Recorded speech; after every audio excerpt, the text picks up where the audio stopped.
Hi everyone.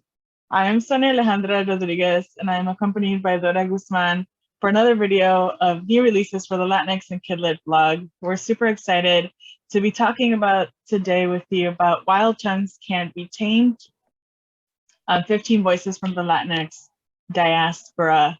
Dora, can you show the video? The book. Yay! It's such a beautiful cover.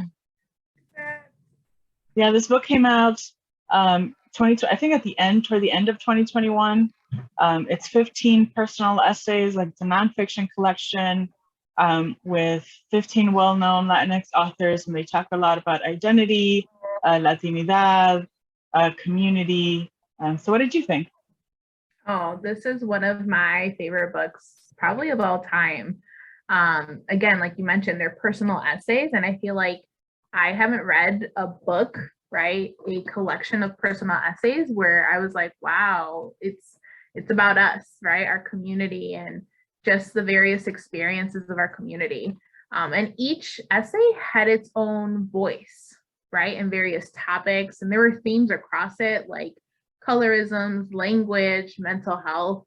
But I finally felt like, oh, wow, these are our stories that we know of, we experience.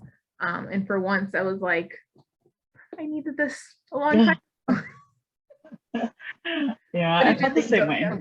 I listened to the audiobook and I listened to it on my drive from visiting my family back to New York. And so it was on for a while as I was driving.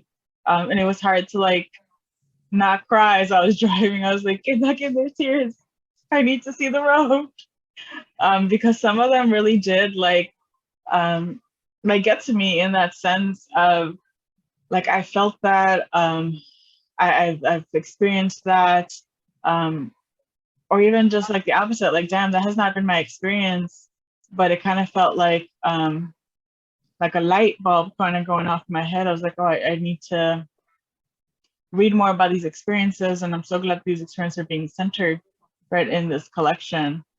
I think one of my favorite ones, and I think this is where like I was getting like teary-eyed, was like at the very end, Elizabeth Acevedo, her essay is titled A mi orden en meditation and dichos. And I was just so moved by the way that Elizabeth Acevedo talks about her mom. And I think like that's what got to me, that she talks about how, what I think is like very common like understandings of like growing up with an immigrant mom and growing up in the United States with an immigrant mom, right? That there's this tension, there's this sometimes like miscommunication, right? There's the differences in culture and how those conflicts are difficult, need to be resolved. But I just love that Acevedo, like in that essay, was like, my mom might not have understood me, but she never stopped me from doing what I wanted to do. Yeah. Right? Like she might not have understood, but she didn't get in my way, or she didn't like.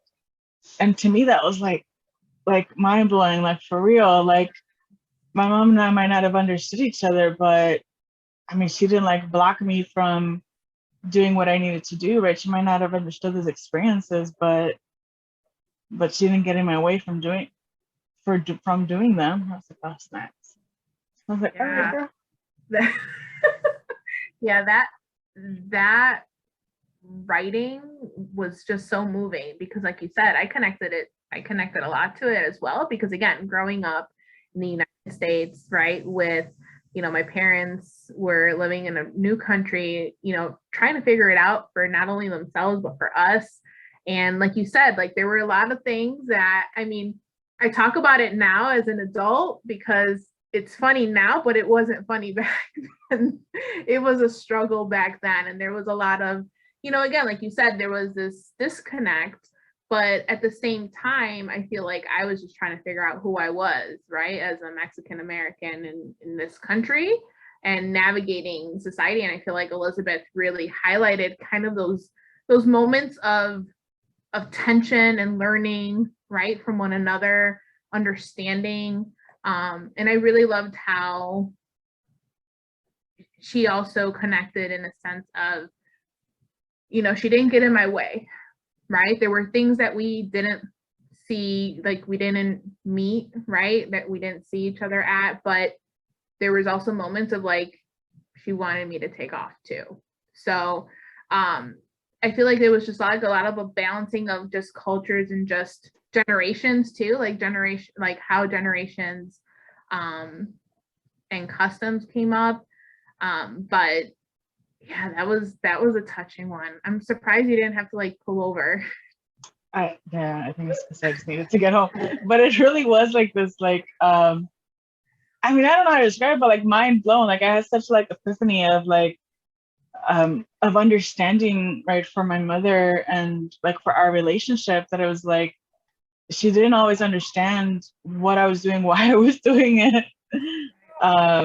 And there was very little she could do oftentimes to support me, right? Because I was oftentimes like the first one doing these things, right? But it was like, she just always sent me off with her blessing, right? Like, God be with you, and que te cuide, que te proteja, y we'll see you soon, right? And even just like that small like gesture, right? What I thought was just a small, like everyday, like, I mean, she does that all the time. I can't go anywhere without being blessed. Like I'm being blessed on my way to the kitchen, right? Like that small gesture, right? That Acevedo took this and to be like, that's a world, right? Like that's a whole world right there. And I was like, damn, you're right. You're so right. Yeah. Was there an essay that stood out for you? Yeah, the one, I mean, all of them had their own moments where, again, like you said, either I connected to, or again, it kind of expanded my perspective of like, wow, as fellow Latinxs, like I was like, wow, I should know more about that, right? But the one that I was drawn to was More Than Nervios by Lilian Rivera, where she really talks about her experience with mental health and the connection with the Latinx community. So she really talks about, you know, growing up, how she's going to college and moving out of her home, and the mental health experiences that she's experiencing. You know, she mentions depression, anxiety, and how it's almost like hidden, right? And she almost has to like deal with it herself.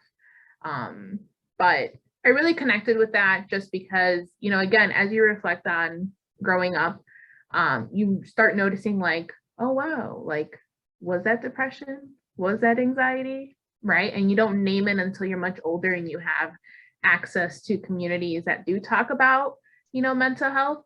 So I just really like how she shared that experience, because again, I see it not only in like my own communities, like just myself growing up. So yeah. Yeah, I like that one too. I think also like as a first generation college student, right? Again, we just talked about having to navigate a lot of firsts like on our own. And in that essay, very much like you just said, right, Rivera has to like navigate like depression and anxiety on her own, right? Having the names for it, like whether you acknowledge it, whether it's temporary, whether it's a lifelong thing, whether you tell people about it, whether you address it with your family. Yeah, so I could totally relate to that too. Yeah, I mean, just our college experiences, that's another video for another time. I mean, but yeah, I mean, I could totally just relate to feeling like very alone, and then just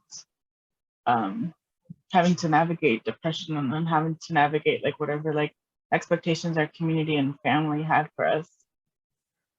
Yeah, and she really like delves into like, again, like we all have various experiences, but she really outlines like basically, you know, she was doing it on her own. Like she had people to reach out to, but like the whole time it's like you're doing it on your own, right? That's totally like, again, as first generation navigating college life, like filling out the FAFSA itself is like Yeah.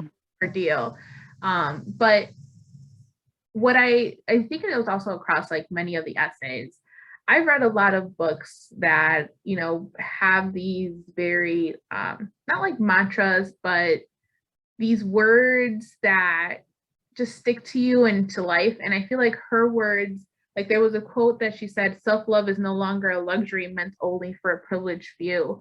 And I was like, yes, absolutely, right? Like she was talking about how she grew to love herself, right? And how self-love is important in our communities and it's not talked about enough. And just based on her experience, I just loved how open she was, because again, it'll connect a lot with our Latinx communities.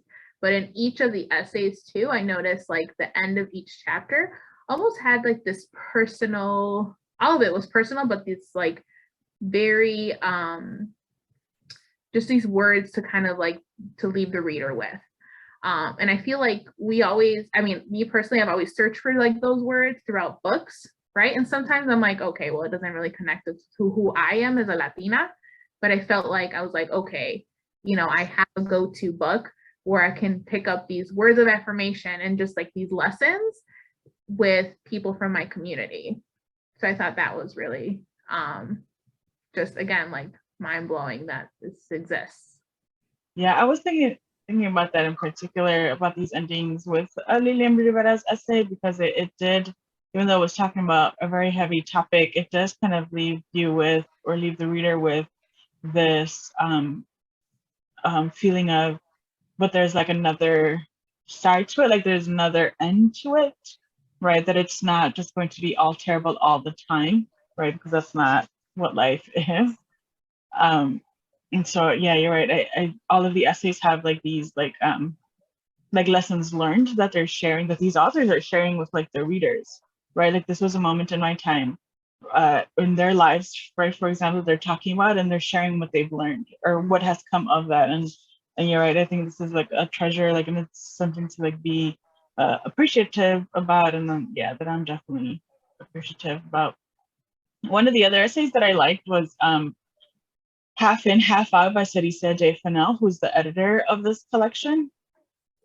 I think she spoke very honestly about figuring out her identity in this essay, just talking through her lineage, talking about just how, like, as a child, she thought that she was one thing, right? Because folks looked at her and identified her, right? Versus like her identifying herself. And it wasn't until she started asking like very specific questions that her family was like, oh no, this is who we are, right? Right. And she talks about like being Garifuna, being a Black Honduran, but things that like she didn't know. And I thought what was like funny and is also just very like classic of our Latinx families, that she didn't know until she asked a very specific question about her identity. And To her very mom, specific yeah, people, because we know who has all the tea in the family. yeah. And her mom was like, oh yeah, that's who we are. How did you not know this? And in the essays, Saraciea is like, what do you mean? How did I not know this? Why didn't y'all say something? Which I think it's a very common, like, revelations end up always happening in families. They're like, oh yeah, that's been the reality. I was like, what? Why didn't anybody say anything? Yeah, it was, so that essay to me personally was like really getting to the core of like who you are, right? And how you connect to, you know, your cultures, again, your ancestors, and finding out, right, who you are, where your ancestors, you know, everything about identity. And just feeling like, I think a lot of that theme too, even within that essay, was, you know, having kind of drawing that line between what others assume who you are based on how you look, right? Versus like, again, like even what languages you speak, but then also like, okay, kind of doing an inner deep dive of like, who am I? Who's my family, right? And really like coming, like embracing that. And I, again, like as a Latina growing up in the United States, like sometimes you just put that aside, right? Because like it's not talked, if it's not talked about, you know, in society, then you just don't learn about, again, like your lineage and who, again, where you know, what your answers, who your ancestors were. So I feel like that was just again, the title of our essay, like half in, half in, half out, it's like that balance of like, all right, wait, this is who I am. All right, great. Like, let me do a little bit more research and really, come to understand. Yeah. I also think in that essay, right, part of the half in, half out was also like her critique of Latinidad, right? That, like you were saying, like folks see you a certain way and then make assumptions about your identity, right? That because she was a darker skinned woman, many Latinos did not see her as like part of the Latino community, right?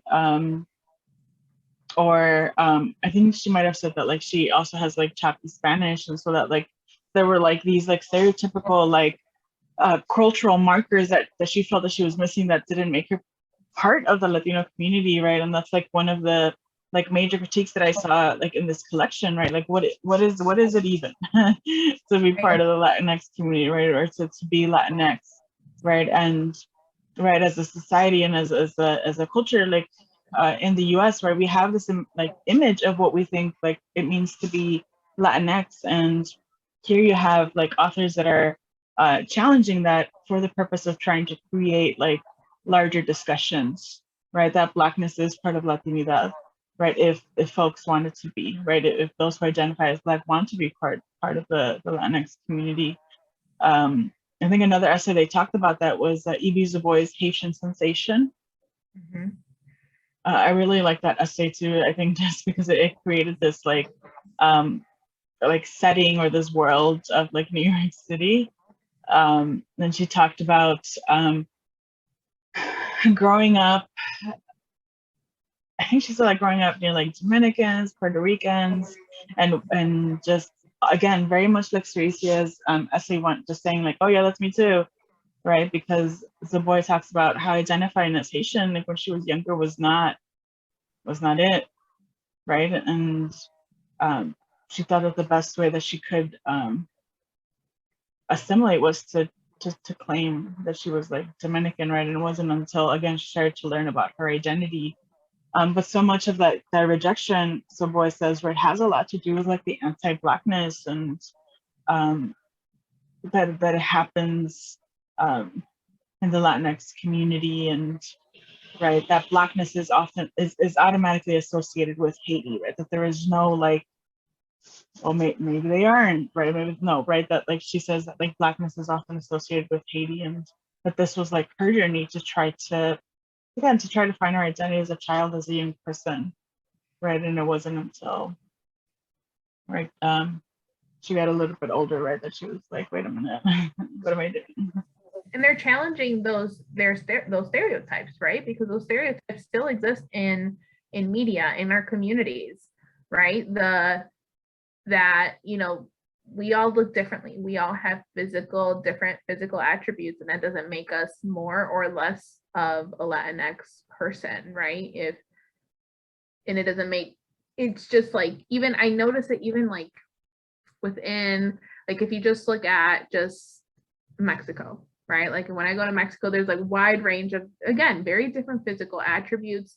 And then you look at social media or media like, oh, this is the next upcoming Latinx star. And it's like, okay, like again, the representation in that diaspora that exists. I feel like their stories, their essays really highlighted and challenged those stereotypes that are very well still, in our society, that we need to represent everyone who's Latinx, and just because I look a certain way doesn't make me more than or less than, right? Or define that identity. It's the same thing with, it's not the same thing, but it's when you bring about language. I think one of the authors also talked about, that they said they spoke Spanish and then they were like, well, I didn't, right? But then again, it's that question of like, oh, you're Latinx. It's a stereotype of like, oh, you're Latinx, you must speak Spanish. And it's like, again, you're assuming, and that isn't, our only like set of criteria. So I really like how they challenge that, and again, just learning from it too, and that these essays exist, and just again a deeper analysis, and just her sharing that story,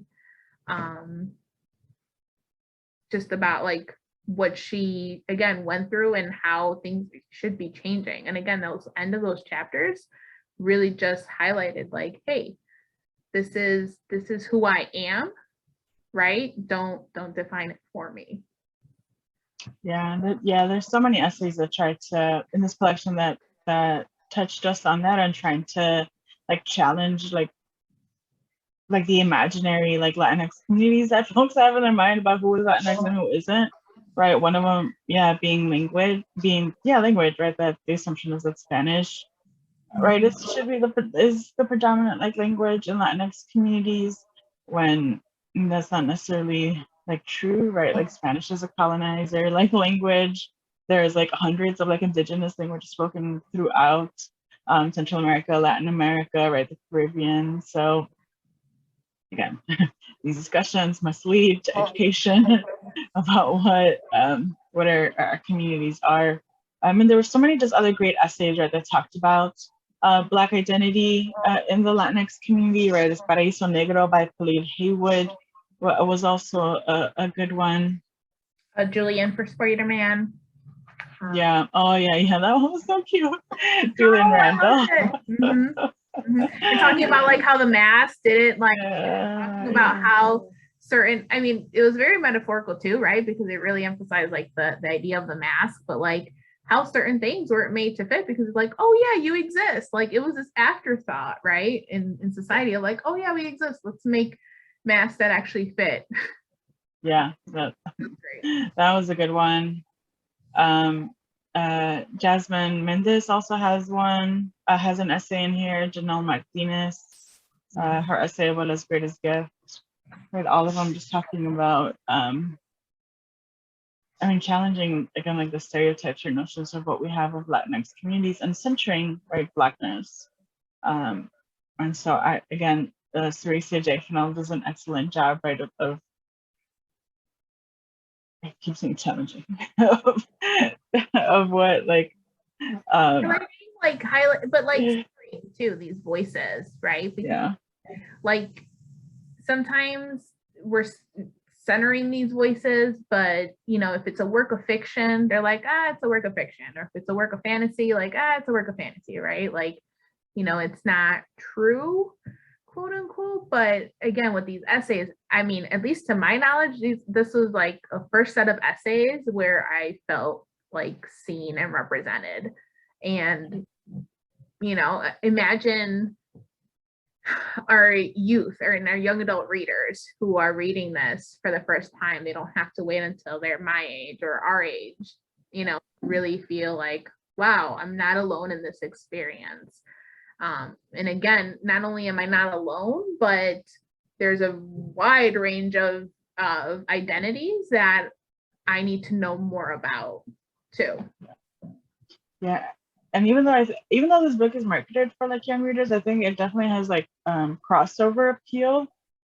I'm pretty sure this book is marketed to young readers. I think on Macmillan's website is for young readers. But it definitely has this crossover appeal where like just folks of different ages, like older folks should also just be reading these, because so much of like the revelations that are happening in these essays are just like about like humanity, right? Who are you? Where do you belong? I always think back to Elisa Acevedo. I saw her give a talk at some point. I don't know where or what time, but there's this line that like stands out to me that she says much of what she writes, right, and reads is because she's trying to figure out where she comes from and who claims her, right? Not so much like who she claims, but who is claiming her. Right. And so many of these essays are about that, about like figuring like identity construction, not just like about where I belong, but like who do you belong with, right? Who is part of this community, who has been centered before and who now has to take like a seat back, right? Who needs like that center stage now, right? And I just found that so fascinating. And then they were all like heartfelt and powerful. Like Folger was like crying. I was like, I know this. And like each, if I'm not mistaken, the audiobook had different narrators, right? So yeah, I think the authors read their essays.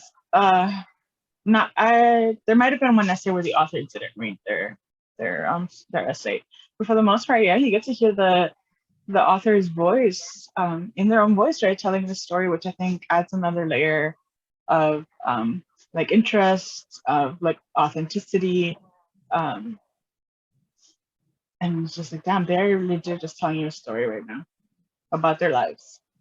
right. Yeah. Is there another like essay that stood out to you that maybe we haven't talked about yet? Invisible. What did you think about Invisible by Ingrid? That one, that's the one where she's talking about her what is the parent in-laws? What is it? Her in-laws. Her in-laws. Yeah, it was like that one felt like I was just like eavesdropping. Honestly, I was like, ooh. Ooh, girl. To give you some background, there was emails exchanged. There were. Yeah, I was like, dang. Tell me more. Yeah, I mean, I think she did tell us exactly how she felt. Yeah, but she talks about or she writes about in that essay about, I mean, just the difficulties of identifying as a woman of color and being married to a white man with white in-laws whose political views are different and who are not afraid to let her know that. And I was like, snaps. And who have like strong perspectives and again stereotypes and at the point she even says like, no, you're racist, like very racist, just thinking about who she is, right, and the Latinx community and politics and just navigating that, right. I feel like it was a perspective where again she was standing up for herself and knowing who she was and how to kind of navigate that, because again, this is a person that you're marrying, right, and their family, and it's like, well, no, you can't take who I am away from it, but you also can't be racist. Yeah, my takeaway from this essay was definitely boundaries. Like how difficult it is to establish them, to protect them. I mean, I was like, damn, I need that kind of bravery.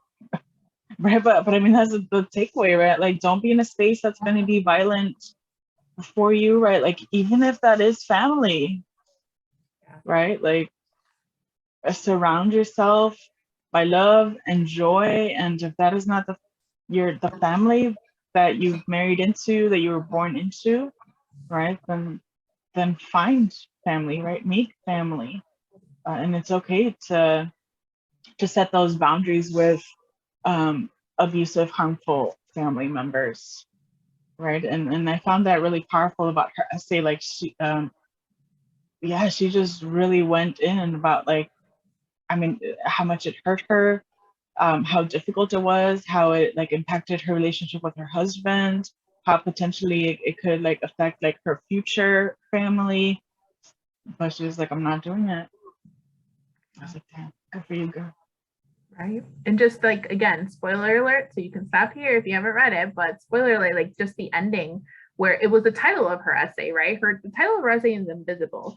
And so like the whole time, like, yes, she's feeling invisible, but like you said, she's establishing these boundaries of like, no, we're not going to talk about that. Or like, no, that's, that, again, that's who I am, right? That's my community, that's my identity. But at the very end, she's like, tell them I want them to think I'm invisible. Oh, yeah. Want them to think I don't exist. And I was like, I like had like a standing ovation, like, oh. Yeah, no, I felt that. I'm pretty sure I had like a same little reaction, probably as I was driving. And like, I was like, are you listening to this? Are you listening to it? Did you hear that? Should I rewind? A little bit louder. No, it's like, if you're not gonna, but I feel like, again, the way that I connected to it too was like, if you're not going to stand with me and by me, then just bye. Like, there's a door, right? Like, ahí está la puerta, just don't turn around. Like, then you're doing more harm than again, go back and forth. Yeah. And so much of this essay, right, as Contreras was talking about this, about the story, is about like also just challenging like respectability politics in Latinx communities, right? Or even just like respectability politics for like women, right? That we shouldn't do stuff like that because it's not nice, or it's rude, or it's like, how ¿qué va a decir la gente, right? Like, what are people going to think about if you just decide that you like want to block out your in-laws, right? And I mean, ultimately, she was just like, my life is much more important, like much more sacred, right, than like what people are going to think about me, right? And I was like, damn, yeah, that was really powerful. Yeah, that one definitely like stood out as I was reading, listening, driving. No other cars were harmed. No other cars were harmed in the reading of this audiobook. Everyone's cool. Another essay that stood out to me, like now that I'm just thinking about it, that comes to mind is Marco Shiro's essay, Eres un Pocho, where they talk about being a transracial adoptee, right? And I think that's an important conversation to have, and we need more of those stories. But they talk about having been adopted and how difficult it was to find their community, and some assumed, right, that they were Latinx because of how they looked, but then Marco Shiro couldn't speak Spanish, and others around were like speaking their own judgment about that. And then Oshiro also talks about coming out, right, and being queer, and how that also had a layer of like otherness, even like within folks that they thought would be accepting, that once they thought they found a community would understand, and how difficult that became. And so just like the layers of otherness, I thought were impressive. Because like you have like the layers of otherness like into society, right? And then you have that otherness within the Latinx community. And I feel like, again, like Oshiro really highlighted that throughout that essay. Yeah, that one I felt for too. I was like, dang. Yeah, that was rough. Yeah. But again, talk about all of them. No, I know. But again, like you said, like even Oshiro's essay, right, has like they all have this like very positive ending of like, these are the lessons learned, and this is what I'm taking with me. Right. It's not all solved like pretty bow, my life is better, life fixed, right? But this is what I've learned, and this is what I hope the reader takes away from this experience that I'm sharing. Which I appreciate. The fact that again that essay says, but you can be so much more. Yeah. Like I feel like all of those endings of those chapters can be just powerful in itself and invite so much dialogue into what does that mean? Yeah, and I wonder, I mean, we don't have the editor here, right? But I wonder how much of like Saraciea J. Fennell's like editing, right, went into that, making sure that like each essay hit that beat, right, for the reader, with the endings, right? Because it was about creating a conversation, right? And it was about like challenging, right, certain notions of what it is to be part of the Latinx community, or what is who is, right, the Latinx community. But yeah, Dora, thank you so much for taking the time to talk to me about While Tongues Can't Be Tamed, 15 Voices from the Latinx Diaspora. Everyone, get the book, buy it, check your libraries, buy it for everybody, and be on the lookout for another video from us. Thank you. Bye.